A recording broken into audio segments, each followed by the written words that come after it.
d'alimentation avec vous, une fois de plus, et de nos mauvaises habitudes, parce qu'il paraît qu'on consomme trop de sel.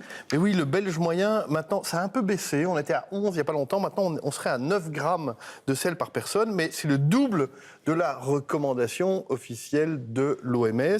L'Organisation mondiale de la santé. Voilà, exactement. Et le sel étant, il faut préciser, c'est important pour la suite, le sel est composé à 40% de sodium. Et c'est le sodium qui pose un petit peu de problème, parce que ce sodium, il provoque de l'hypertension, donc des maladies cardiovasculaires, donc un risque augmenté de décéder d'un décès relativement rapidement quand on en mange trop. D'accord. Et donc, quelle manière pour réduire sa consommation en sel? Enlever du sel, ou recourir à du sel alternatif, des sels à bas contenu de sodium, comme le low salt qu'on trouve dans le commerce, ou une nouveauté qui n'en est pas tout à fait une, parce que ça fait 7 ou 8 ans que c'est sur le marché, du sel, je vais le dire comme ça, sous forme liquide, parce que sel liquide, ça permet de faire plein de jeux de mots, hein, donc du sel sous forme liquide qui nous vient de l'île de Formentera. On n'y avait même pas pensé. Ouais. Et donc, ce sel, on a organisé, avec Bernadette Coffinet, une dégustation de vinaigrette sur de la salade, avec sel normal, sel liquide, voilà, et sel à contenu réduit en sodium, et on regarde si les goûteurs ont goûté la différence. Pour notre test du jour, 3 téléspectateurs, dont un cuisinier, Manu, Maëlys, qui adore manger salé, et Gilles, qui de préférence ne sale pas ses plats. Et puis un chef, Hubert Cuera, de l'Espièglerie. Il s'agit de découvrir un nouveau sel sous forme liquide, le sel Posidonia, 8% seulement de sodium, et le comparer avec ses concurrents, le sel classique, 40%, et le low salt, 33%. Premier test sous forme de vinaigrette sans moutarde. Le chef nous explique qu'il a un peu compensé le goût salé. J'ai essayé de reproduire que les trois vinaigrettes goûtent plus ou moins la même chose, quoi. On goûte le sel de la même façon dans les trois. Et alors, voilà. qu'est-ce qui Il y s'est en a où passé? j'ai dû en mettre moins. Le sel traditionnel, forcément, j'ai dû en mettre moins. Par contre, les deux autres, j'ai dû en mettre plus pour avoir un goût équivalent. Un goût équivalent dans les trois, plus ou moins. Place aux papilles, avec la première vinaigrette au sel classique. Unanimement, il n'y a rien à dire, et c'est logique. Pas besoin de rajouter de sel en plus, je dirais. Vient ensuite la vinaigrette au sel Posidonia. Après plusieurs bouchées et commentaires, les 3 goûteurs tombent d'accord. Niveau assaisonnement, pour moi, c'est la même chose. C'est pas plus salé, en tout cas. Le troisième, le sel low salt, fait en majorité avec du chlorure de potassium, va cette fois diviser. Manu et Maëlys vont aimer. Gilles, lui, distingue un goût différent. La deuxième, en plus, j'ai laissé ma fourchette là. Et là, on sentait que c'était vraiment un arrière-goût plus épicé à la deuxième. Oui. Les avis divergent, on va devoir durcir le test. Les amis, vous allez goûter les 3 sels purs. Allez, on se lance. Verdict. Celui du mieux sans hésiter. S'il a le moi même. aussi, celui du mieux sans Un hésiter. pouvoir salant plus élevé. Plus doux, plus relevé, plus naturel, plus... Je serais ravie de tester dans ma cuisine du coup le sel liquide, dans mes aliments, dans mes préparations. Peut-être pas juste sur les frites. J'aime beaucoup saler mes frites et du coup. Je suis impatient de goûter, de tester celui-là parce que j'ai jamais testé celui-là. Bilan plutôt positif pour le sel liquide Posidonia avec seulement 8% de sodium. Chacun retournera avec l'envie, qui sait, de manger moins de sel. On revient, Carlos, sur cette fameuse concentration en sodium. Voilà, alors petit rappel, le sel de cuisine, 40% de sodium. C'est lui l'ennemi, on l'a dit, des artères. Et donc, idéalement, on devrait consommer maximum 1,5 g de sodium, 2 grammes, c'est-à-dire 4-5 grammes de sel par jour.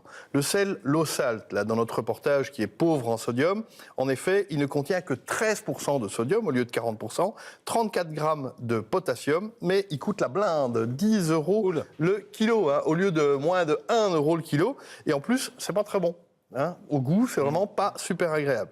Alors, il y a le sel liquide que l'on a vu dans notre assortiment. Lui, il contient 8% de sodium. Attention, c'est 8% de ce produit liquide. Donc, voilà, ce n'est pas du sel cristallisé, il y a quand même un tout petit... C'est une saumure très, très concentrée. Donc, voilà, Ça se vend en spray comme ça ça se vend en spray, mais ça se vend aussi, on va en parler, pour l'industrie. En spray, comme ça coûte quand même 9 € la petite chose. Là. C'est hyper salé, hein. D'après oui, mais c'est hyper salé, c'est du sel. C'est du sel. Voilà, jusqu'à là, c'est une bonne nouvelle. On a l'impression de goûter de l'eau de mer. Voilà. Oui, c'est ce que Non, Est-ce que ça attire c'est ou pas beaucoup plus salé. C'est beaucoup plus salé que l'eau de mer. N'en mets pas partout sur ton corps, garçon. oui, Tu oui. risques d'avoir des irritations.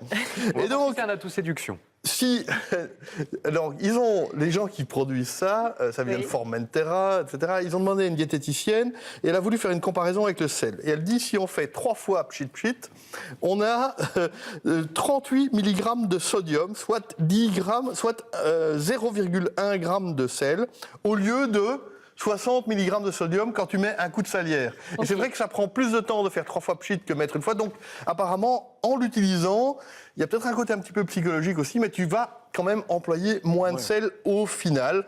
Voilà. Alors, pourquoi il est meilleur au goût que le low salt, par exemple? alors, ce sel est filtré par un lac où il y a des algues, des Posidonies, c'est pour ça que ça s'appelle Posidonia, et apparemment, ce filtrage naturel enrichit énormément cette eau très très salée, l'enrichit très très fort en différents sels minéraux, potassium, calcium, magnésium, et donc ça équilibre les goûts. Et quand on le fait à cette concentration-là, il est bon. Si on essaie de le réduire plus, il devient moins intéressant. Et ces gens-là, eux, ils disent, OK, voilà, les vendeurs de ça, ils disent, c'est bien pour la maison, tu vas manger moins de sel et tout, mais ils veulent convaincre les industriels. Et je vous ai mis là un morceau de pain qui a été fait, selon la législation, à 17 grammes de sel, c'est le drapeau vert, et le drapeau orange, on a remplacé le sel par 70 grammes de sel liquide. Et d'après les vendeurs de ce sel, d'après Posidonia, on arrive à une réduction entre 30 et 40% de sodium au final. Et ma question, c'est, est-ce que le goût salé est le même ? Non. C'est-à-dire ?